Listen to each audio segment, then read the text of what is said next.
Hey hello everyone, সবাই কেমন আছো? আশা করছি ভালোই আছো। আমিও খুব ভালো আছি। আজ আমার কাজটি ছিল হাবড়া শ্রীপুরে, তাই আমি রেডি হয়ে চলে যাচ্ছি হাবড়ার উদ্দেশ্যে। দেখো, হাবড়ায় পৌঁছে গেছি। এখন আমি চলে যাব আমার কাজের লোকেশানে।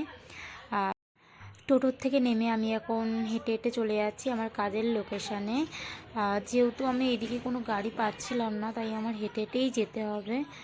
আমি ক্লায়েন্টের বাড়ি পৌঁছে এখন দাঁড়িয়ে দাঁড়িয়ে একটু রিলস করছিলাম কী করব। তারপর আমাকে ক্লায়েন্ট ফুলগুলো দিল, তারপর আমি একটু কাটিং করে রেখেছি। এবার আমি ক্লায়েন্টের মুখেই শুনবো যে হেয়ার স্টাইলটা কেমন হয়েছে। শোনো তো সবাই। স্টাইলটা আমার ভীষণ ভালো লেগেছে। Thank you. দিদিভাই তো ভীষণ খুশি, আর দিদিভাই শুনলে যে দিদিভাইয়ের হেয়ার স্টাইলটা কেমন লেগেছে।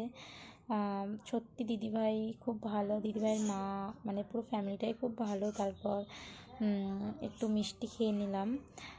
এখন বেরিয়ে একটু ফটো তুলছিলাম যে বিয়েবাড়ির গেটটা। এখন আমি চলে যাবো বাড়িতে।